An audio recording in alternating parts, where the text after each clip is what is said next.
जो आपके पास सामग्री है प्रयोग करो सच्चाई में और उस सामग्री को बता करके गुरु महाराज के पास जोड़ो। हमारा तो काम ये है टपाली का।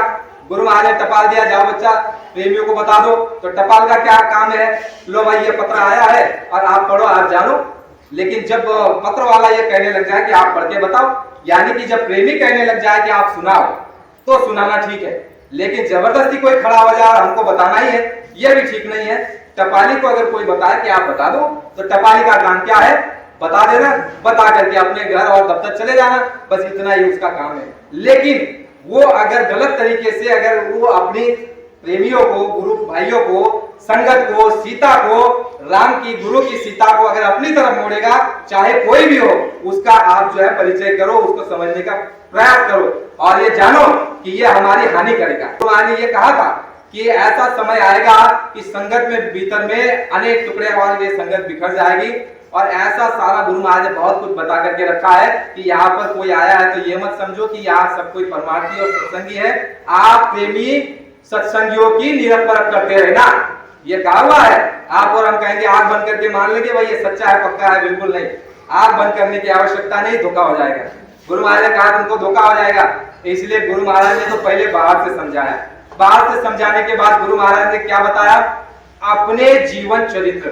अब अपने जीवन चरित्र में गुरु महाराज ने क्या बताया, हमको शिक्षा देने का प्रयास कर रहे हैं, हमको शिक्षा देने का प्रयास कर रहे हैं। महापुरुष तो पूरे होते हैं, वो पहुंचे हुए होते हैं पहले से, लेकिन वो जीवन जीते हैं, आदर्श स्थापित करते हैं, समाज को दिखाते हैं कि किस तरह से जिया जाता है। जैसे भगवान राम धरती पर आए तो वो तो शक्तिपूर्ण थी, एक स्थान पर बैठ करके रावण को बाण मार सकते थे। ये गुरु महाराज ने कहा कि बच्चा परिवर्तन के लिए भगवान राम चाहते तो एक स्थान पे बैठ करके बाण मार करके रावण का संहार कर सकते थे, एक पल एक क्षण में परिवर्तन कर सकते थे। लेकिन बच्चा नहीं, ये कर्म क्षेत्र भूमि है, यहाँ पर कर्म करना पड़ता है, इसलिए भगवान राम को भी कर्म करना पड़ा और समय का इंतजार करना पड़ा। इसलिए मुझे भी समय का इंतजार है और आपको भी समय का इंतजार करना चाहिए। तो गुरु महाराज ने सब कुछ बताया और ये कहा अपना जीवन चरित्र। तो हमको अगर सत्संग भी समझ में नहीं आया हो तो फिर गुरु महाराज ने अपना जीवन चरित्र भी बताना शुरू किया। देखिए ये बताने के पीछे का महापुरुषों का लक्ष्य ये होता है कि हम जैसे तैसे समझ जाए। तो गुरु महाराज ने अपना जीवन चरित्र देखिए कितना ऊंचा आदर्श गुरु महाराज ने स्थापित किया। गुरु महाराज ने अपने जीवन चरित्र में जो है, गुरु महाराज ने आरंभ में क्या कहा कि बच्चा जब मेरी अवस्था 7 वर्ष की थी, मेरे पिताजी 4 वर्ष की आयु में चले गए, माताजी 7 वर्ष की आयु में जब जाने लगी तो मुझे पास बुला करके कहा कि बच्चा जीवन में 2 ही काम करना, एक तो शादी मत करना और दूसरा जीते जी भगवान को प्राप्त कर लेना। तो बाबा जी ने कहा मैं 7 वर्ष की अवस्था में घर से बाहर निकले। 20वें वर्षों में बाबा जी ने कहा कि मैंने पूर्ण गति को उस मालिक को प्राप्त कर लिया गुरु की दया और आशीर्वाद से। इससे पहले बच्चा जो महापुरुष आए, माफ करना ये शब्द का इस्तेमाल किया, माफ करना कि इससे पहले जितने महात्मा आए सब 22, 25, 30, 32 साल में उन्होंने प्राप्त किया।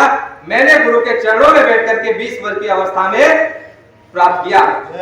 तो पहला तो क्या, माँ का आदेश, यानी क्या बता रहे हैं कि माँ बाप जो आदेश आपको दे, जो आपको बात बताए अच्छी बात, लेकिन कोई ये कहे कि बच्चा मांस खाना, क्योंकि आज के माँ बाप ये भी कह रहे हैं, हमको इस चीज का अनुभव है, बुरी चीजों के लिए नहीं अच्छी चीजों के लिए जो कहे।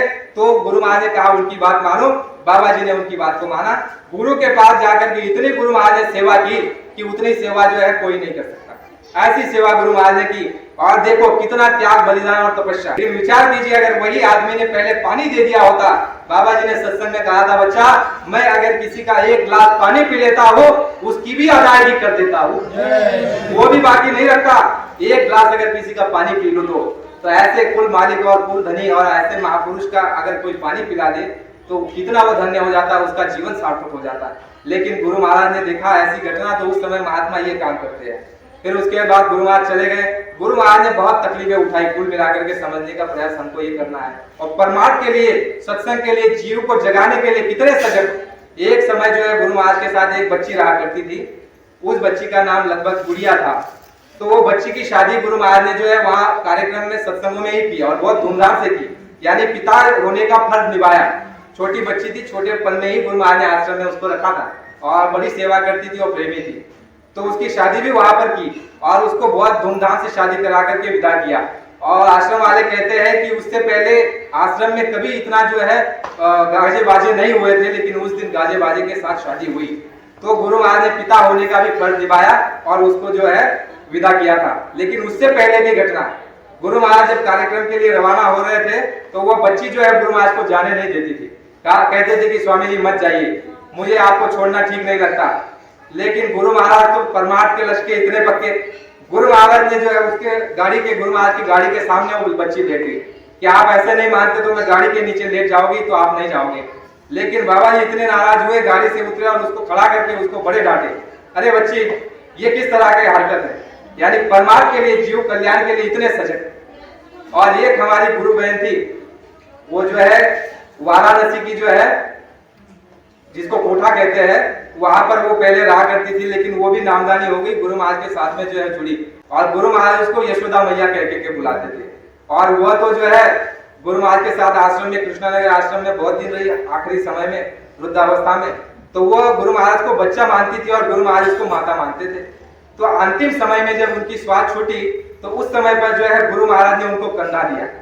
लोगों ने कहा कि आप साधु हो, आप सन्यासी हो, आपको कंधा नहीं देना चाहिए। और स्वामी जी महाराज ने कहा कि उसने मुझे अपना बच्चा माना है, इसलिए मेरा फर्ज है कि मैं उसको कंधा दूं। तो बाबा जी ने ऐसे ऐसे उदाहरण पेश किए, उनका जीवन चरित्र भी देख लीजिए। अगर सत्संग नहीं समझ में हमको आया, हमको अगर बाहर की व्यवस्था समझ में नहीं आई कि रामायण क्यों बताया गया, घट रामायण क्यों खोला गया, और ये सब कुछ गुरु महाराज ने कई बार अनुभव दिया, प्रत्यक्ष रूप में, अप्रत्यक्ष रूप में, अंदर में, बाहर में या दूसरे रूप में आकर के फिर भी नहीं समझ में आया, तो गुरु महाराज के जीवन चरित्र को हमको देख लेना चाहिए। वो जीवन चरित्र देखने के बाद हमारे भीतर में ऐसी फुर्ता उत्पन्न होगी कि हम भी जो है गुरु महाराज की तरह, नहीं फूल तो फूल की पंखड़ी, इतना तो कर सकते हैं। कोई कहेगा कि नहीं वो तो इतने बड़े महात्मा, हम कैसे कर सकते हैं, लेकिन जो अंशी है वो हमारे अंशी और हम उनके अंश है। बाप का गुण जैसे बच्चे में होता है उसी तरह उनका गुण हम में है, लेकिन हमारी इच्छा शक्ति नहीं है। इसलिए प्रेमियों, सत्संग का जो है अखाड़ा बहुत बड़ा है और यहाँ पर हर तरह से दाव पेच खेल करके मन को वश में किया जाता है। इसलिए ये सारी बातें जो सत्संग में गुरु महाराज खोल करके बताते हैं, एक दिन का काम नहीं है। और जो हम सुनते समझते हैं और जानने का प्रयास करें कि संत मत क्या है, गुरु महाराज की आध्यात्मिक विचारधारा क्या है, वैचारिक क्रांति क्या है, गुरु महाराज की विचारधारा क्या है। आप और हम कई बार राजनीति विचारधारा को बीच में घुसा देते हैं, बिल्कुल नहीं करना चाहिए। गुरु महाराज ने कहा बच्चा राजनीति से दूर हट जाओ, राजनीति वेश्या है, तुम्हारे जेब में जितना है निकाल करके रख लेगी। गुरु महाराज ने कहा कि किसी आश्रम पर जो है राजनीति के विषय में, यानी जो गहरी चर्चा करते हैं कि ये है वो ऐसा नहीं होना चाहिए, सख्त आदेश है, राजनीति से दूर हो जाओ। बहुत सारी बातें हैं और वो बातें हमको सीखना और समझना चाहिए। इसके लिए मूल चीजें और ये स्रोत कहाँ है, शाकाहारी सदाचारी वाद पत्रिका, आपका अमर संदेश, जैसे गुरु भाई ने अभी जो बताया, गुरु महाराज की जो किताब, तो ये पुरानी जो किताबें पड़ी हुई है उनमें से खोज निकाल करके आप ये सारा शोधो तो आपको पता चलेगा गुरु महाराज की विचारधारा बहुत ऊंची है। इसमें किसी तीसरे की विचारधारा मिलाने की आवश्यकता और कोशिश भी नहीं करनी चाहिए, नहीं तो धोखा हो जाएगा, दोष लग जाएगा।